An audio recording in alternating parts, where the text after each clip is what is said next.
This week on the podcast, we're talking about environmental wellness, which is so much more than just reduce, reuse, recycle. I'm Quinn. And I'm Drew. And this is The Year We Got Better. Welcome back to the podcast. If you're new here, Quinn and I are on a 52-week journey to improve our holistic wellness, and we are taking you along with us. We are, and it's week 11 of the podcast, which is kind of crazy. 11 weeks. I can't believe we made it this far. Honestly, me either. Well, if you have been listening to the podcast, you've probably kind of realized that we have been running through the 8 dimensions of wellness. And this is the last one. It is. So we're going to have to think of new ideas for episodes after this. We've discussed potentially doing deeper dives into some sub issues within these dimensions that may end up being what we do. Or we might just go completely off the rails and choose chaos. If you have any suggestions, write in and let us know. Yeah, leave our us 3 listeners. Hi, guys. Okay, well, we are on the environmental dimension, and I think this one, in some ways, is a little confusing. At least for me, my first thought when I hear the word environmental, I think is more environmentalism, like sustainability, conservation, protecting planet Earth kind of thing. Yep. Do you feel like that too? Yeah, I definitely think that's my first instinct for sure. So I think that can be a part of environmental wellness, but it's definitely not the whole picture. Yeah. To kick us off, I pulled this quote from an article about the 8 dimensions of wellness. It's from UC Davis, and I wanted to read it, and maybe this will kind of help us center our conversation. Okay. So this is how UC Davis defines environmental wellness. Environmental wellness refers to leading a lifestyle that values the relationship between ourselves, our community, and the environment. The core principle of environmental wellness is respect. Respect for nature and all species living in it. I like that. Thoughts? Yeah, I mean, I think the hard part is how do you translate that to your personal life? No, totally. And I think it feels like a very abstract definition. It definitely does. I like this idea that it's kind of a trifecta, I guess you could call it.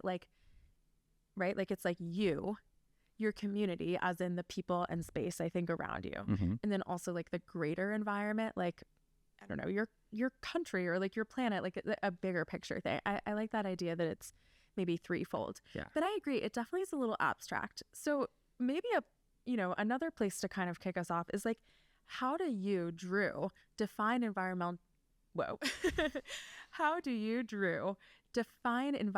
wellness in your everyday life?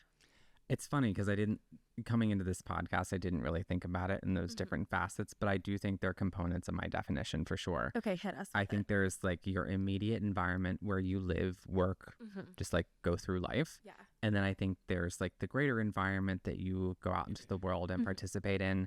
And obviously there's a burden of responsibility that goes with that and maintaining and preserving both of those environments, the greater environment and your personal environment. So being environmentally well, probably from my perspective, I would define as taking care of both your immediate environment and the greater environment as a whole. I think that's really well said. I like this idea that it's kind of taking care of your space, whatever scale that space might be on. Sure. And I mean, there is another taking care of species in that environment too. So I guess, we have to take care of our dog, but. Yeah. Taking care of species canine. Yes. What about you? Well, I think that I really do like this kind of tiered idea of environmental wellness. There's kind of the micro environment and the macro environment. And I think that for me, part of I think really when it comes to your individual wellness, your individual environment is perhaps the biggest part of that. Mm-hmm. I definitely think that, environmental conservation is important. It's also, I think, worth saying, Drew and I are not, environmental experts. We do our best. We do the basic things, reusable water bottles, recycling, that kind of good stuff. We could also do more. So I want to kind of preface what I'm about to say with that. But I think that it's a balance, right? You want your personal space and workspace to be comfortable and functional and clean and aesthetically appealing.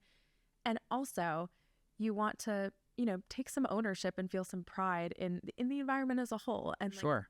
Kind of living up to your responsibility as a global citizen. I totally agree with that. How would you think that, or what do you think about the effect that nature has on your overall well-being and spending time outdoors? I mean, okay, there's definitely science behind this that I did not find a source for. But I've totally read this somewhere. I think there really is like a genuine positive impact that going outside and being in nature has on your wellness. And I think that in some ways is like chemical, like vitamin D from the sun, right? Fresh air, yeah, like all that good stuff. But I also think it's just shaking up your environment a little bit. I do think that since we got Poppy, our dog, that I have like had an even more of like an excuse to go outside every single day. And I'm embarrassed to say, pre-Poppy, there probably were days that I did not go outside. Yeah, I mean, we would try to be good about going on walks with each other in the evenings, but especially if the weather wasn't good, and it was very easy to kind of just put it on the back burner. For sure. And I think like so many of us, and both of us, but so many people in general have more like indoor desk job kind of careers, right? Where it's so easy for me to sit at my desk, or like, let's be real, the couch, with my laptop all day and like just be in one spot, not go outside. I'm, looking at the world through the window. But I think I absolutely feel like an improvement in my mental health when I do step outside and enjoy some fresh air. What about you? Oh my gosh, I totally feel the same way about that. Yeah. We love like little walks together. Family walk, we call them. It used to be like just us, but now it's us and Poppy. Yes. Love those family walks. Me too. So what does environmentalism kind of contribute in this dimension of wellness for you? Yeah. So I think we're talking about nature, and that kind of, I think to me, like bridges that space between, your personal, like localized environment and then the environment as a whole. Sure. So I do think that environmentalism and protecting like our planet and investing in the longevity of like our planet and, the human race, all that good stuff. I do think that's a really important part of environmental wellness for sure. I think I've thought about this, like what do I want to say about this topic, right? And I think that my voice is perhaps like not the most important one to be on a soapbox and like give us all a lesson about, how important it is to take care of the environment. It is important. I 1000% believe that. I 1000% think that climate change is like a real threat to the planet and also like our species and like every other species that lives here. Absolutely. But if you want to learn more about that, like there are so many people who are experts and who really live into those values. So like seek out those people. But in terms of how it affects my personal life, which I know is what you're all here for, I think that when I think of like the environment and how it kind of plays into like my personal wellness, I think it has more to do with like on a community level, right? Like making sure like our community is well looked after, like our home is well looked after. We have like a nice outdoor space to enjoy. I think that's really important. Yeah. I like that perspective. I think it's important to mention that like sometimes the greater issues of environmentalism feel very abstract and like they don't touch your day-to-day life. However, I think there is an indirect connection. Well, there's a direct connection, but it feels very drawn out sometimes of like the quality of the air that you breathe affects your immediate environment that you're in within your house, or like the quality of the water, or like if there's litter outside of your house, right? Like eventually that's affecting your personal environment that you're within or trying to maintain. So there is, it's I think a fallacy to think that things are not interconnected and you're able to kind of live in this like little bubble for yourself. Absolutely. And I think it's also, we talk about this so much on this podcast, like even doing a little bit is important. Absolutely. Right.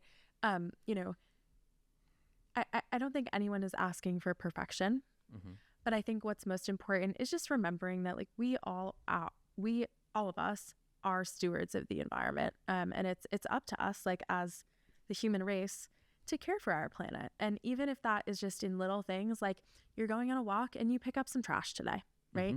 Or like you swap out that Poland Springs bottle for a reusable bottle. Yeah. Like don't grab 400 napkins next time you pick up your Chipotle. I know those things sound so small, but like the small things do add up, Yes, so absolutely. Over, the billions of people that there are in the world, it does make a difference. Who really believed in that is Jane Goodall. We watched their like documentary what was it, like about her kind of like last words that Yes. she had filmed. I think it's on Netflix. And she was talking a lot about the impact that like small actions have on the environmental like sustainability picture as a whole. So I think that while those issues might seem really insurmountable, and I could go on a whole thing about how like corporations shoulder most of that responsibility, I also think there are things that you can do as an individual in everyday life. Absolutely. Well, I want to change gears slightly and talk a little bit about like we are in our immediate environment so much. What effect can travel have relative to the environmental dimension? I love this idea that like shaking up your environment, like making a change, can really be revitalizing and renewing. And we are definitely big travelers. We've been on a lot of trips together, actually. I think that. Do you want to talk about this?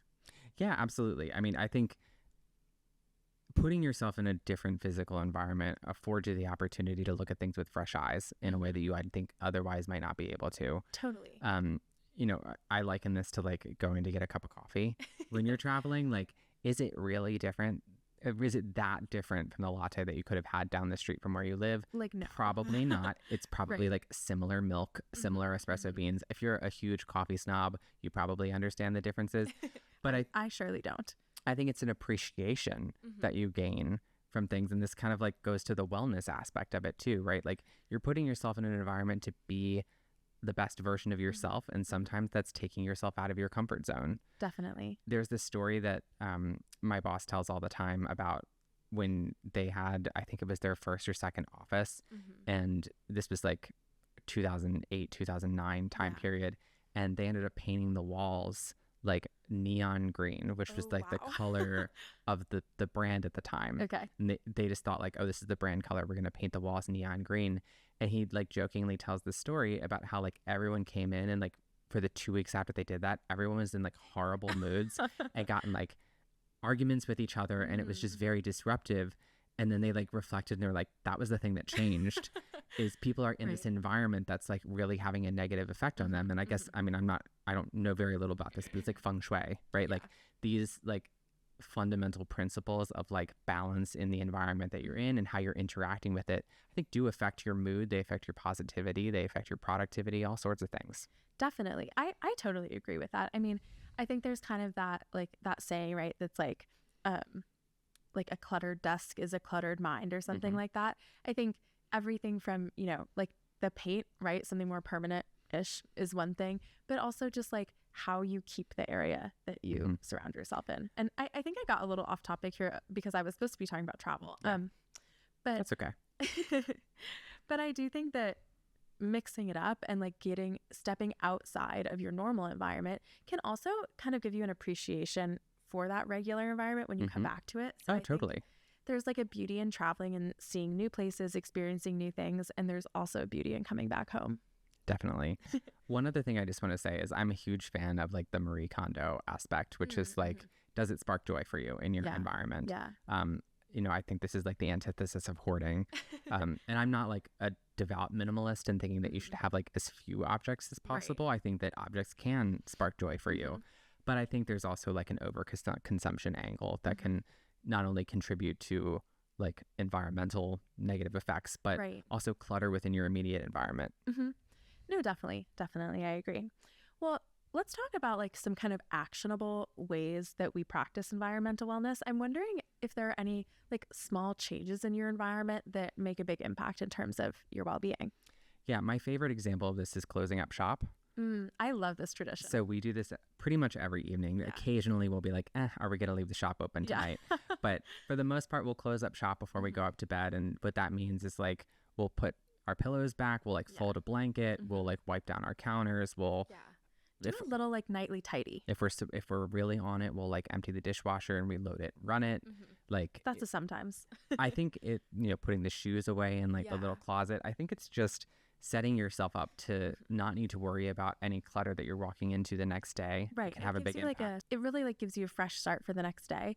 And I think our kind of Sunday reset thing that we like to do, which is we do a little bigger clean, but in the same vein on most Sundays has the same effect, right? Yeah. It's like that one like focused repetitive action that you build like a pattern of keeping your environment comfortable and safe and healthy. Yeah, absolutely. Well, let's switch into rapid fire if that works. Yeah, let's do it. I can ask you first. Let's go I feel for like it. you always go first. All right, let's do it. Okay, I'm going to go first. So, Drew, rapid fire. So, only answering, no thinking. Okay. Got it. Got it. Okay, first, what is your favorite national park? Rocky Mountain. Ooh, I like Rocky Mountain too. Wait, I'm actually surprised that that's your answer because I feel like we've been to some really cool national parks in Seattle recently. We have. I also really love Yosemite. Yeah. Gosh, it's really hard to choose, but I've been to Rocky Mountain twice, We've and been once together. I've just really enjoyed the time that I've spent there. Is that where I saw a moose? I think so. Yeah, that was like the best day. I'm pretty sure that was Rocky Mountain. Yeah, that was really cool. Okay, and then would you describe your style as more minimalist or maximalist? Definitely, I skew toward minimalist. Again, as I said, I'm not like a full minimalist, but I think like warm, like happy minimalism, like I like that. keeping the things that make you happy. I think for sure, like our house skews more minimalist. Yeah. All right, rapid fire. I'm taking over. Okay. What is your favorite place you traveled to? Greece. We went to Greece, like 3 or 4 years ago? Oh my gosh, I can't believe it was that long ago. We went to a few of the different islands and then also Athens, and I really loved Mykonos. That was like my favorite place in the world. I want to go back. That's like my happy place. And Paris too. Yeah, Paris. Paros, not Yes. Paris. All right. Next, be honest. Do you recycle? I do recycle. We're actually pretty good with recycling. Yeah. We like the recycling truck comes along with trash truck. We recycle. Yes, we do. Nice. All right. Well, with that, we can kind of wrap up this portion and move into the weekly recap. That sounds great to me. So as always, we are going to run through all 8 dimensions, and we're going to start with physical. Drew, would you like to kick us off? Sure. So we continued with our 10K running training, and also I got my blood work done. Nice. Love like staying on top of doctor's appointments. Yeah. What about you? I also shared the like continuing with the 10K training, and we did 3 runs this week, which is like kind of getting back up to speed for us. I also got a pap smear, which I always feel weird saying this. It sounds like TMI, right? But like, yes, it's gynecological, okay? But like, it's not TMI. It's important. I did not even know what a pap smear was, to be honest with you.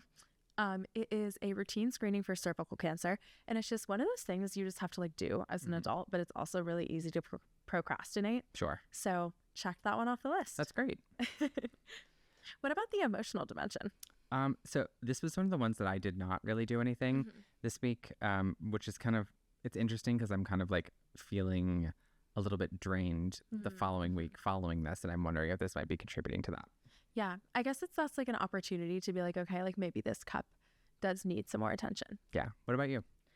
My emotional investment or dimension, I did some journaling this week, not as like structured as I was doing in the beginning of this project, but just some like loose journaling. And I always find that's a really good way to kind of clear my head. Love that. What about social? I am the queen of talking to people on the phone. I had a bunch of like fun little phone calls this week. So I talked to one of my sisters. I talked to one of my childhood friends. I talked to my stepmom. Basically, it was just like yapping all week. Also got coffee with a local friend. And then Drew and I went out to dinner in Baltimore this past weekend, and we tried a new restaurant. We did. Yes, it's called Costiera. This was my social action as well, but it was fantastic. We had a really great time. It was really good. Like seriously, if you live in the greater Baltimore area, you should definitely try it out. It was delicious, and like also the aesthetic, like the atmosphere was really good, which for me is a big. It's a good environment, if you will. Yes. Yeah. My environmental wellness was high in Costiera. What about the intellectual dimension? So I haven't finished anything in this, but I've did 2 things. I started 2 books, one audiobook and one like read book. So I don't know like about hard, it. like Not physical it's book? like not an audiobook, like Kindle book. Oh. So I don't really know. It's digital, but not audio. I don't really know how to describe that. How are you liking the Kindle? This is your first book on the Kindle, right? Talk to me at the end of this book. Okay. I'm halfway through reading what I've read, and I'm not hating it. I can't tell if I love it or not. Okay. Like the Kindle, not the book.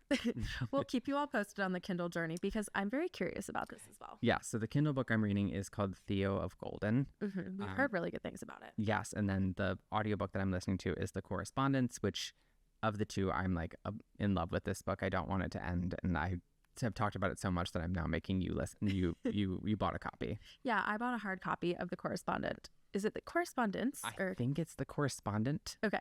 The Correspondent. We'll link to it. But yeah, Drew's been talking it up so much that you're not making me. I'm like thrilled to read it. Yes, and then we're going to have book club while we run. Yay. Okay, I can't wait. In my intellectual dimension, I finished 2 books this week. Both of them were from my Book of the Month subscription. I kind of like realized I forgot to read my December one. So first I read Before I Forget, which is by Tori Henwood Hohen. It was really good. This was like actually probably one of my favorites that I've gotten from Book of the Month so far. It was excellent. 5 stars. Great. My second read was my, I guess, January Book of the Month book. It's called Most Eligible by Isabel Engel. And it's like a behind the scenes kind of like, it's fiction, but it's as if it was behind the scenes in like the book universe version of The Bachelor, like the reality show. She falls in love, but not in the way you'd expect. It was good. It was not like, you know, the most like amazing book I've ever read, but it was definitely fun. And I used to be really into The Bachelor, like back in college. So it was kind of like, it felt like a nod to that. Nice. Yeah, they were both really good reads. I enjoyed them a lot. What about the creative dimension? Oh, mine is fun. Okay. So inspired by like wrapping up 2025 and doing a bunch of reading, I read 64 books in 2025. I made a little like collage. If you're watching the video version, I will hold it up and show you all. But I printed out like the cover art for all of the books that I read and cut them out and collaged them with some magazine clippings. And then I also incorporated one of my favorite reading quotes, which is "A reader lives 1,000 lives." It's a George R.R. Martin quote. But I did it like serial killer style. So I cut out all the individual letters. It's like "A reader lives 1,000 lives." Love it. It's going to sound really weird for people who didn't see me doing like a hand motion on the video. Ha ha ha. That was my creative. What was yours? My creative is that we've kind of started cooking a little bit more. Yeah. We've continued this from the previous week. So we made like 3 new recipes. Yeah. Drew is an amazing cook. I feel like I say this all the time, but like I probably would be eating like, I don't even know, cereal if it wasn't for you. No. Well, you actually made one of them. Did I? I think you did. I can't remember which one you made, but maybe it was like tortellini soup. Yeah, that was the one that you made. Yeah, that was what I made. Yeah, it turned out okay. Your recipes turned out better. Okay, but that was the recipe and not you. But yes, I blame the recipe. I'm gonna roll with that. What about the financial dimension? This was another one where I haven't really done anything, so I want to like pick up the slack. Yeah, I love that for you. What about you? My financial dimension ones, I always feel like are really small, but like progress is progress. This is something I procrastinated for so long. I submitted my name change documents to the bank. Yes, we have been married for over a year. My name has been Blaze for over a year. Now my debit card will say that too. Nice. Did you do anything in the occupational dimension this week? Nothing out of the ordinary. I did kind of like get back into the swing of things at work after being off. So that was kind of my biggest adjustment. That makes a ton of sense. What about you? That was the dimension I like slacked in this week. I didn't really do anything in the occupational dimension aside from, you know, just like working. But I am expecting to have a lot of occupational stuff this coming week. I'm going to a writing and publishing conference, so I'll loop back with you guys. We'll sync back up about that. So I think like I feel okay about not doing anything in that dimension because I know I'm going to do a lot coming up. Yeah. Preemptive balance. And then our last one is environmental. My environmental dimension, I am literally becoming my parents. We we have house cleaners come once a month, which may sound bougie, but I stand by. It is the best investment. Like this is like my favorite thing that I do with my money is have the cleaners come once a month so that I can spend my free time doing stuff that I like instead of scrubbing the tile in the tub. Yeah. But the reason I'm becoming my parents, sorry guys, got sidetracked, is that before the cleaners come, I have to like pre-clean and like tidy and fold laundry because if my like random crap is all over the house, the cleaners can't really clean. When I was a little kid, my parents would say that, and I would get so upset about that. Like they would be like, okay, everybody needs to clean up your room before the cleaners come. And I was like, why? Like, why would I do that if the cleaners are coming? Aren't they supposed to clean? Why do we even have cleaners if I have to clean up my room? You can tell what kind of child I was.